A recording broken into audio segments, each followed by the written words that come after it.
Hello everyone. I'm Sinem from Istanbul, Turkey. I'm an Expressive Arts and Gestalt executive coach and facilitator. I have been integrating expressive arts in business contexts in many decades, and we have been in these Snapshot series with my dear partner Bridget nearly 3 months, and we witnessed amazing speakers and facilitators all around the globe. So we are together with another amazing person, Laura, together today. Welcome, Laura. Thank you. Laura, you are one of our 16th International Conference, Passport to Transformation, the Expressive Arts as Doorways to Healing. That's a mouthful. You are one of our presenters, and we are so honored to have you with us. My name is Bridget Steed. I am one of the executive committee co-chairs on the IEATA board, and I'm also on the conference committee. I want to turn it over to you. I wonder if you might just sort of give a brief introduction, maybe share a little bit about where you'll be coming from.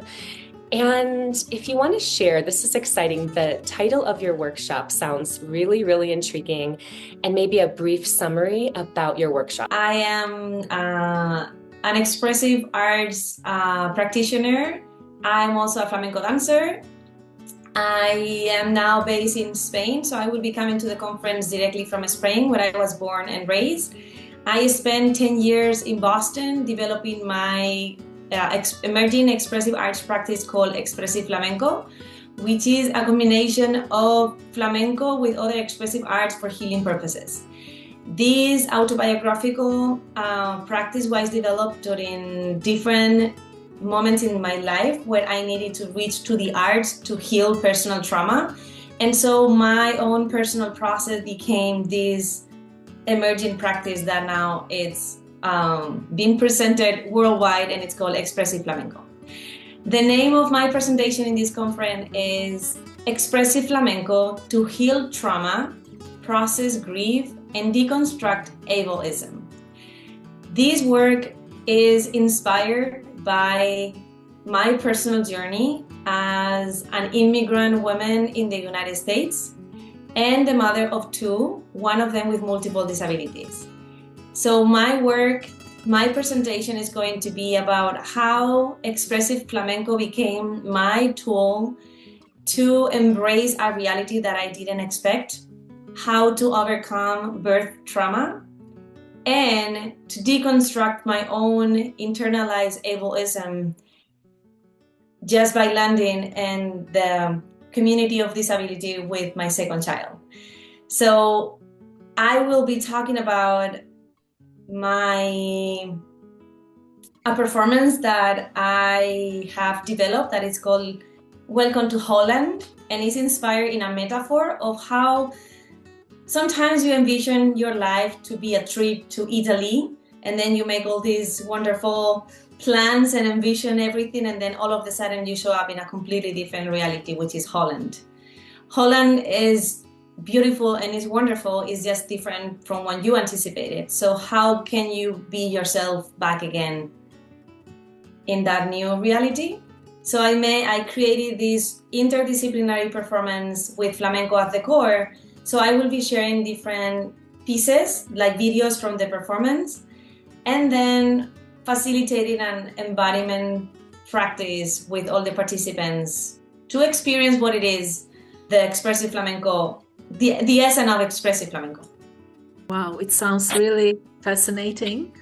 And we are very curious with Bridget as an expressive art professionals, why we choose different intermodalities in our workshops. So I already hear from you, you are going to develop and you are going to use flamenco and the videos, but I also hear some other modalities. So which modalities are you going to integrate, and why you choose these modalities? So that is a wonderful question, because I feel that my practice is guiding me through what I need to incorporate in my art. And let me develop this a little more. I use flamenco because it's my element. I started dancing flamenco when I was 3 years old, but it wasn't until I became an expressive arts practitioner until I really understood why I was so connected to this art form. So I use flamenco as the core, But for me, the intersectionality of different art forms, including metaphors, poetry, spoken word, free writing, visual art, film, even performance like drama therapy, when in combination of everything, it incorporates and touches different parts of the self. And so from my experience, dancing flamenco itself was in some capacity therapeutic, but it wasn't until I really combined this with all these other modalities that I really was able to fully heal trauma, to really embrace life and do the work. So for me, all of this will be included. Like, we are going to focus a lot in metaphors, because metaphors saved my life. Like, metaphors gave me something that I could grab into when I had no idea where I was going. So just grabbing to the metaphor to the point of dancing flamenco with wooden clocks, Hollandese wooden clocks, just became the metaphor of my life. I'm actually now it just became my life. It's just like, okay, I'm in Holland, and what does it mean? And I started to writing poems, to embracing that metaphor to the point of making it myself, my own. So metaphors will be part of this. There's gonna be movement, but creative movement. We're gonna be using flamenco movement, flamenco elements. I developed my own theories around different elements in flamenco. For example, the ole or the duende, like different themes that we use in flamenco, but brought it to the point of like, okay, expressive from the expressive therapy lenses.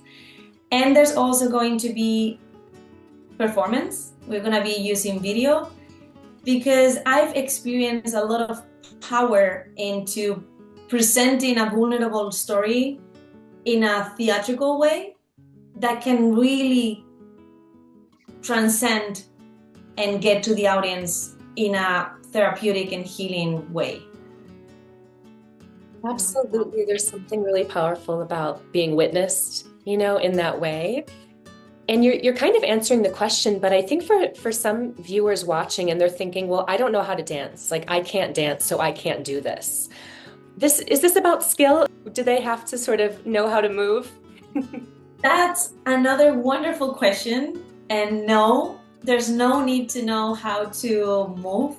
I remember in one of my first dance therapy classes that I took at Lesley University. My certification is from Lesley in Cambridge, Massachusetts.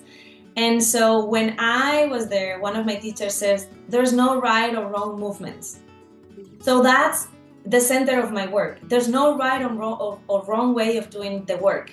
It's just your own way. We are going to write. We are going to bring different elements. So whoever shows up might be a mover and might connect more with the movement, but there's going to be opportunities to connect with each individual's art so that they can move and then go back to their principal art to go deeper. And my hope is that people, when they come in, they are going to leave with something. They are going to leave with a feeling, with a movement, with a sense of what they experience, so they can bring it back and they can continue developing when they get home. So no need to know how to dance. Sure. It's about self-expression, community, moving in someone else's shoes. It's all about that. So okay, that's good. I think that'll come as a relief to some people. It's just about expression. So again, you kind of already answered this, but we always kind of like to ask, what pearl of wisdom do you want your participants to walk away with? And is there something you can kind of synthesize maybe to a sentence?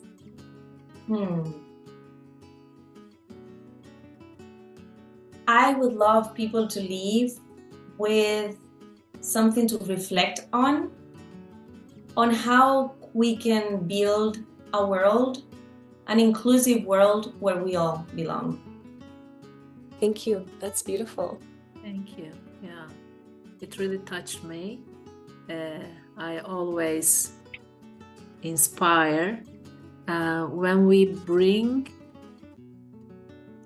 our challenges or our story into the center when we are creating our model or our formula, and how that story transformed with expressive arts and how it brings light or wisdom to the people. And I always appreciate we are different, but we are the same at the same time. So as you shared, yes, our intentions and our dreams sometimes go to Italy, have some fun, and explore many amazing people, food, and the things, but the reality sometimes happens differently.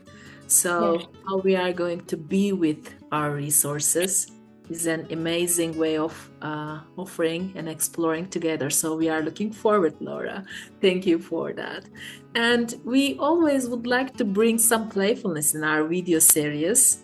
Maybe you watched before, I don't know. We ask that if you present your workshop without words, intermodal way, how you are going to present your workshop in here and now. Okay.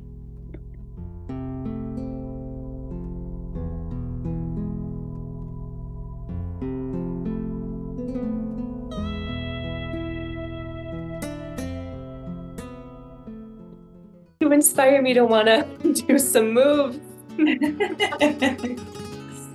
I always really fascinates how the expressive art professionals, very flexible and ready to play. Looking forward to meet in person soon, Laura. I'm also very excited to meet you all in person, and I am very grateful to be here, and so looking forward to this too. Thank you so much. So Laura Sanchez, one of our presenters for next month's conference, which is coming up June 19th at Endicott College. We'll start with our pre-conference workshops, and then June 20th to 22nd, we'll have our full conference. And we're looking forward to it, and we'll see everyone there. Yeah. Thanks. Thank you. Bye. Bye. Bye.